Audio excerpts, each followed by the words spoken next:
জামাতের একজন বয়স্ক সংসদ সদস্য জামাত দলীয়। তিনি ১৭-১৮ বছর বয়সী একজন কিশোরীর সঙ্গে ব্যক্তিগত সম্পর্ক। তিনি বলছেন তার স্ত্রী অথবা তার প্রেয়সী হোয়াটএভার মেবি, তার সঙ্গে তার একান্ত কিছু মুহূর্ত যেকোনো একটি হোটেলে। এটি এখন রীতিমতো ভাইরাল সারা বাংলাদেশে। নানাজনে নানা রকম প্রশ্ন করছেন। একদল বলার চেষ্টা করছে যে বুড়ো মানুষ, এত বালচা বয়সী মেয়ে, তাও দরিদ্র পরিবারের একটি মেয়ে, জীর্ণ শীর্ণ, তার নাতির বয়সী। বৃদ্ধের বয়স প্রায় ৭৫ বছর, আর মেয়েটির বয়স ১৭-১৮ বছর। এই অসম যৌন সম্পর্ক, এবং তাও রাষ্ট্রের একটি দায়িত্বপূর্ণ পদে থেকে, এটি আমাদের দেশের বেশিরভাগ মানুষ মানতে পারছে না। এক শ্রেণীর মানুষ আসছে যারা এই জিনিসগুলো খুব মজা লুটছে। এই ধরনের আদির অসাধ্য গল্প বলতে শুনতে তাদের খুব ভালো লাগে। আবার অনেকে এটা রাজনীতির ফায়দা নেওয়ার চেষ্টা করছেন, বলার চেষ্টা করছেন যে জামাত আসলে দলটাই খারাপ। এই দলের যারা লোকজন, যাদের ধর্মের নামে রাজনীতি করার যে অভিযোগ তাদের বিরুদ্ধে, এবং বিশেষ করে ৭১-এ যে সকল কুকর্ম এই দলটির বিরুদ্ধে যে সকল কুকর্মের অভিযোগ রয়েছে, এবং সাম্প্রতিক সময় এই দলের অনেকগুলো ডিস্টার্বিং এলিমেন্ট, যাদেরকে দেখলে জাতির বেশিরভাগ লোক মনে করে এরা জাতির শ্রেষ্ঠ বেয়াদব। এদের মতো বেয়াদব, এদের মতো অথর্ব, এদের মতো গণ্ড মূর্খ অন্য কোনো রাজনৈতিক দলে নেই। তো এইরকম লোকজন এই জুলাই আগস্ট বিপ্লবের পরে জামাতের A team, B team, C টিমের সদস্যরূপে এখন আমাদের এই সমাজে জামাতের রাজনীতি নিয়ে এতটা বিরক্তি উৎপাদন করেছে। এদের কথা বললে, জামাতের কথা বললেই সামনে চলে আসে ইল্লুর নাম, সামনে চলে আসে পিঙ্কুর নাম, সামনে চলে আসে আরও অনেক আজে বাজে, যাকে বলা হয় গণ্ডমূর্খের দল, বেয়াদব, অপদার্থ, অথর্ব, এবং মানুষকে অপমান করা যে লোকজনগুলো, যেগুলো আমাদের রাজনৈতিক কালচারে কখনো হয়নি। আমাদের এই সমাজে রাজনৈতিক বিরোধ, মারামারি, কাটাকাটি সব কিছু হয়েছে, কিন্তু তারপরেও কতগুলো জায়গা আমরা পবিত্রতা রক্ষা করেছি। এমনকি ধরেন গোলাম আজম সাহেব, তাকেও কিন্তু আওয়ামী লীগের লোকজন কখনো অসম্মান করে কথা বলেননি। তাকে নিয়ে কার্টুন হয়েছে, তাকে নিয়ে অনেক কিছু হয়েছে, কিন্তু সম্মানের জায়গাটা নষ্ট করা হয়নি। আবার জামাতের যারা প্রথম জেনারেশনের নেতৃবৃন্দ ছিলেন, যাদেরকে ফাঁসিতে চড়ানো হয়েছে, এবং এটা আমি মনে করি অবশ্যই আওয়ামী লীগের একটা ভুল সিদ্ধান্ত। তো সেই নেতৃবৃন্দ কারো মুখে আমরা কখনোই বঙ্গবন্ধু সম্পর্কে একটা বাজে কথা কখনো শুনিনি। কেউ বলতে পারবেন না, একটা সিঙ্গেল ওয়ান। সেই আলী হাসান মুজাহিদি বলেন, আব্দুল কাদের মোল্লা, এরপরে মীর কাসিম আলী থেকে শুরু করে যারা আছে। কিন্তু মীর কাসিমের সাহেবের পরিবর্তে ফাঁসি দিয়ে আমরা মীর কাসিমের ছেলে আরমানকে পেয়েছি। মীর কাসিমের স্যান্ডেলের ফিতা হওয়ারও যোগ্যতা আরমানের নেই। আমরা আলী হাসান মুজাহিদির মতো নেতাকে হারিয়েছি, কামরুজ্জামানের মতো নেতাকে হারিয়েছি। হোয়াটএভার মেবি তাদের ৭১-এর কী ভূমিকা ছিল, দ্যাট ইজ আলাদার পার্ট। কিন্তু তাদের জায়গাগুলোতে এখন সামনে যারা আসছে, মানে এদের না যায় দেখা, না যায় বলা, না যায় এক টেবিলে বসা, মানে একটা বিশ্রী অবস্থা তৈরি হয়ে গেছে রাজনীতির অঙ্গনে।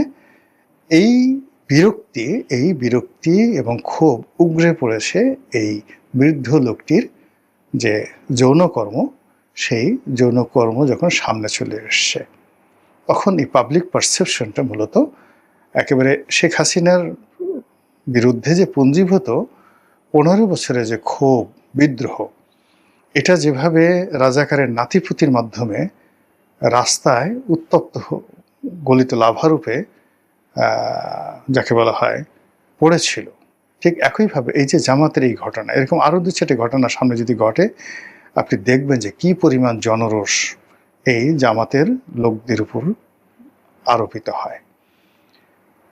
কাজে এই বিষয়টা নিয়ে জামাত তার কৃতকর্মের ফল পাবে, অথবা জামাতের এই দুরবস্থার জন্য হয়তো আওয়ামী লীগই দায়ী। এই কারণ হলো নেতৃত্বের এই জায়গাগুলো তো আওয়ামী লীগই নষ্ট করেছে। আবার বিএনপির তো এখন যায় দেখেন যে সমস্ত লোকজন বিএনপির রাজনীতিতে চলে আসছে, এর মধ্যে বিএনপির কিচেন ক্যাবিনেটে আছে জামাতের B team, C team, D team. বিএনপির মন্ত্রী পরিষদে আসে জামাতের গুপ্ত জামাতের A team, B team, C team. Tarique Rahman সাহেবের উপদেষ্টা মণ্ডলী থেকে শুরু করে মানে সবাই বিএনপির যারা লোকজন, ত্যাগী লোকজন, তারা সবাই বুঝতেছে কি সর্বনাশ ঘটে গেছে দলটির।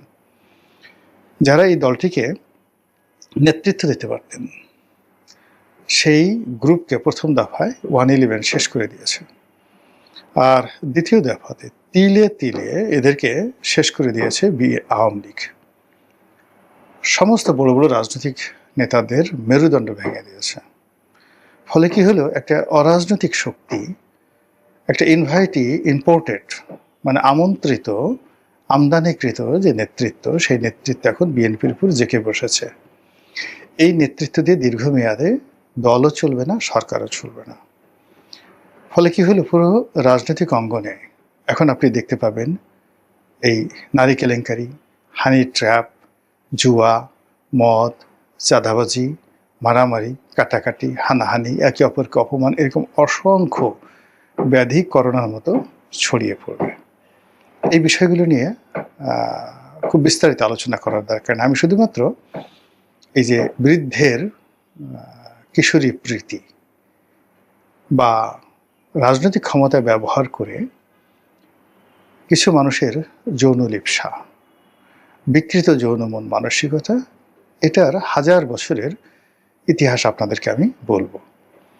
আপনারা যদি ভারতীয় সংস্কৃতি দেখেন কিংবা গ্রিক সংস্কৃতি দেখেন, সেখানে যে স্ক্যাপচারগুলো রয়েছে, অর্থাৎ মূর্তিগুলো আপনি রেখেছেন আজ থেকে 5000 বছর, 10,000 বছরের যে পুরনো মূর্তিগুলো, শিব মূর্তি, এখন তারা কী করতো, পুরুষের লিঙ্গকে পূজা করত, শিবলিঙ্গ। আচ্ছা, সেখানে আপনি দেখবেন বড় বড় মন্দিরে উলঙ্গ নারীদের ছবি এখনো পর্যন্ত রয়েছে, এবং যে মন্দিরে যত উলঙ্গ নারীদের ছবি, সে মন্দিরকে মনে করা হয় সবচেয়ে পবিত্র মন্দির। আচ্ছা, মন্দিরে পূজা করতে যাবে পূজারী থাকবে পূজারীরা, সেখানে উলঙ্গ নারী মূর্তি কেন? এটা কি কেবলমাত্র ভারতে? না, এটা সেই জাহিলি যুগে মক্কাতেও ছিল। কাবা শরীফে যে 360টি মূর্তি ছিল, তার মধ্যে যে 3টি প্রধান মূর্তি, লাত, মানাত, উজ্জা, আপনারা জানেন যেগুলো নারী ছিল। এবং কাবা শরীফ যে তওয়াফ করতো নারী এবং পুরুষেরা, তারা উলঙ্গ হয়ে তওয়াফ করতো, ঘুরে ঘুরে উলঙ্গ হয়ে তওয়াফ করতো। তো সেখানে যৌনতাটা, প্রকাশ্য যৌনতাটা ধর্মের একটা মানে অনুষঙ্গ তারা বানিয়ে ফেলেছিল। এরপর আপনি যদি সেখান থেকে এসে ইউরোপে আসেন, গ্রিসে আসেন, সেই গ্রিক দেবতা থেকে শুরু করে যা কিছু পর্যন্ত একেবারে 8শ শতাব্দী পর্যন্ত সেখানে ধর্মের সাথে উলঙ্গপনা। আপনি দেখেন হযরত দাউদ আলাইহিস সালাম, যে তাকে তারা ডেভিড বলে, মাইকেল অ্যাঞ্জেলো যে ডেভিড মূর্তিটা তিনি তৈরি করেছেন, পৃথিবীর সর্বকালের সেরা মূর্তি ইউরোপিয়ানরা একে বলে। মূলত আপাদ মস্তক একজন নবীকে উলঙ্গ করে তার লিঙ্গটা অন্ডকোষ সহ একেবারে পুরো, মানে যাকে বলা হয় জন্মদিনের পোশাক পরানো একটা মূর্তি তৈরি করে ভ্যাটিকানের মধ্যে, মানে ওদের যে পবিত্র ভূমি, মক্কা যেমন মুসলমানদের কাবা শরীফ, তেমনি ভ্যাটিকান হলো খ্রিস্টানদের কাবা, এবং সেই খ্রিস্টানদের কাবাতে, ভ্যাটিকান সিটিতে সেই হযরত দাউদ আলাইহিস সালামের ডেভিড মূর্তিটা ওখানে স্থাপন করা হয়েছে মাইকেল অ্যাঞ্জেলোর। এই হলো ধর্মের সাথে যৌনতা। আমরা যে বাংলা ভাষায় দেবদাস বা দেবদাসী হিসেবে যে শব্দগুলো ব্যবহার করি, আপনারা কি এগুলো একবার চিন্তা করেছেন?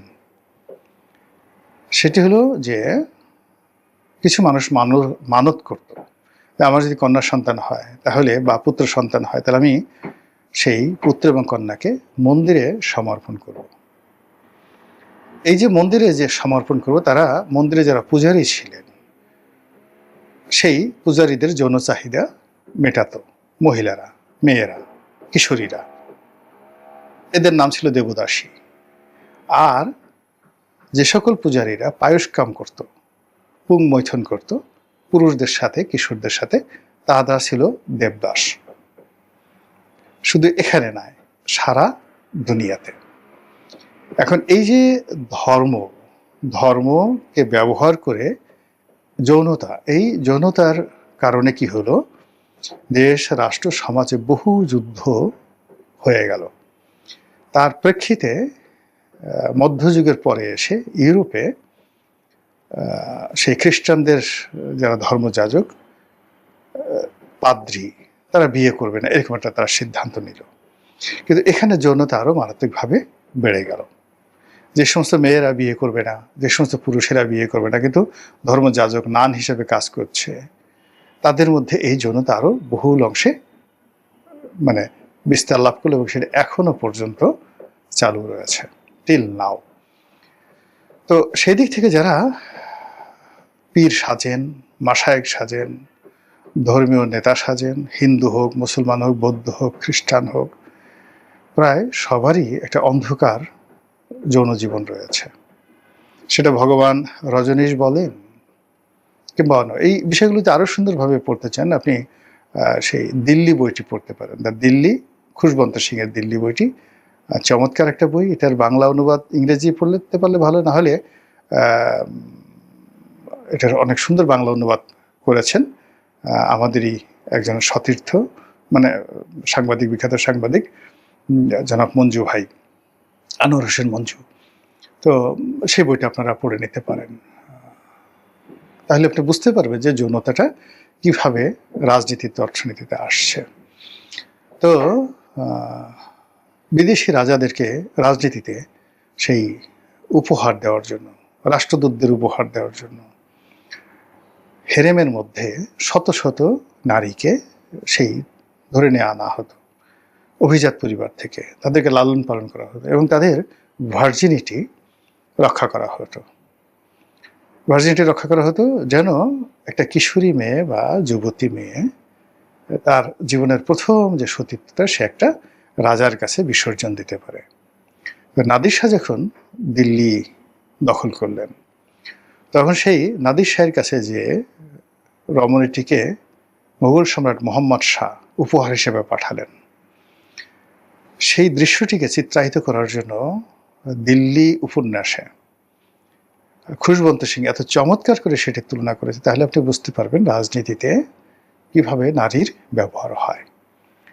এখন মূল ব্যাপার হলো যৌনতা সব জায়গায় থাকে, মোরলেস পৃথিবীতে এমন কোনো পশু নেই, পাখি নেই, প্রজাপতি নেই যেখানে এই যৌনতা কাজ করে না। কিন্তু যৌন বিভ্রাট এবং বিকৃত রুচির যে যৌনতা, এটা কেবলই মাত্র মানুষের মধ্যে আছে। পশু পরকীয়া করে না, পশু কখনো বিকৃত রুচিতে যায় না, পশু কখনো বাইসেক্সে যায় না, কিন্তু মানুষ এই কাজগুলো করে। আর এজন্য একমাত্র এই যে যৌনতা নিয়ে, যৌন বিজ্ঞান নিয়ে, কামশাস্ত্র নিয়ে বহু লেখা, দেশি বিদেশি লক্ষ লক্ষ লেখা ছাপা হয়েছে, কিন্তু দুর্ভাগ্য আমরা পড়ি না।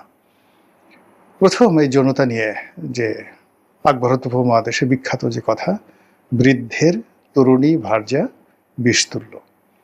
একজন বয়স্ক মানুষ যখন একজন তরুণীর সঙ্গে রমণ করেন, ওটি তার জন্য মৃত্যু ডেকে নিয়ে আসে। এটি ফিজিক্যালি, এর কারণ হলো একটা বৃদ্ধের যে যন্ত্রপাতি, তার হার্ট, কিডনি, রক্ত সঞ্চালন করার জন্য যে সমস্ত দেহের মধ্যে তারগুলো রয়েছে, এই জিনিসগুলো যখনই একটা তরুণীর সংস্পর্শে যায়, ওটা অনেকটা ইলেকট্রিফাইড হয়ে যায় এবং এতে দেখা গেল যে সেই দুর্বল যন্ত্র যখন চলতে থাকে একবার, দুইবার, তিনবার, তখন তার আয়ু কমিয়ে দেয় এবং অনেক ক্ষেত্রে হার্ট অ্যাটাকের মতো ঘটনা ঘটে। তো এই কারণেই চাণক্য বলে গেছেন, বৃদ্ধের তরুণী ভার্যা বিষতুল্য। আপনি গিয়ে দেখবেন যে অনেক বৃদ্ধ, সে হয়তো 20 বছর বাঁচত, কিন্তু বুড়ো বয়সে এরকম একটা তরুণী, 18-20 বছরের তরুণী বিয়ে করলো, 6-7 মাস খুব আনন্দ ফুর্তি করলো, এরপর হঠাৎ করে বৃদ্ধ মারা গেল এবং এর কোনো বিকল্প নাই। এই গেল এক। 2 নম্বর হলো, বৃদ্ধ বয়সে একাকিত্ব কাটানোর জন্য অনেকে বিয়ে করেন, কারো স্ত্রী মারা যায়, কারো স্ত্রী বৃদ্ধ হয়ে যায়, তারপরে কারো কারো আসলে বৃদ্ধ বয়সে সঙ্গী সাথী সব কিছু দরকার। অনেকের যেমন মেমোরি লস হয়ে যায়, হাত পা কাঁপতে থাকে। তো সব কাজ একজন বৃদ্ধের, তার ফিজিক্যাল যেমন দেখা গেল যে তার কোমরে একটু টিপা দরকার, পায়ের তলার টিপা দরকার। অনেক সময় অনেক বৃদ্ধ দেখা গেল যে নামাজ পড়তে গেছেন, কাপড় নষ্ট করে ফেলছেন। এরকম আসলে মানবিক কিছু সাহায্য সহযোগিতার জন্য অনেক ক্ষেত্রে এখন আমরা নার্স ব্যবহার করি, কিন্তু আবহমান পৃথিবীতে এখানে একটা বিয়ে শাদির একটা বিধান সমাজ কর্তৃক স্বীকৃত। এটা সব ভালো পরিবারগুলোতে এই জিনিসগুলো হয়, কিন্তু সেখানে একটা লেভেল থাকে। এটা অবশ্যই কোনো তরুণী নয়, এটা কোনো হোটেলে নয়। এই যে তরুণী বা হোটেলে, এগুলো ভুল সিদ্ধান্ত এবং এগুলো বিকৃত মন মানসিকতার, এবং ধর্ম এবং ক্ষমতাকে ব্যবহার করে এই কাজগুলো যারা করে, মানে তাদের কোনো অবস্থাতেই তাদের কর্মেও বরকত আসে না, এবং তাদের সারা জীবনের যে অর্জন, এই অর্জন এই ধরনের বিকৃত মন মানসিকতার মাধ্যমে শেষ হয়ে যায়।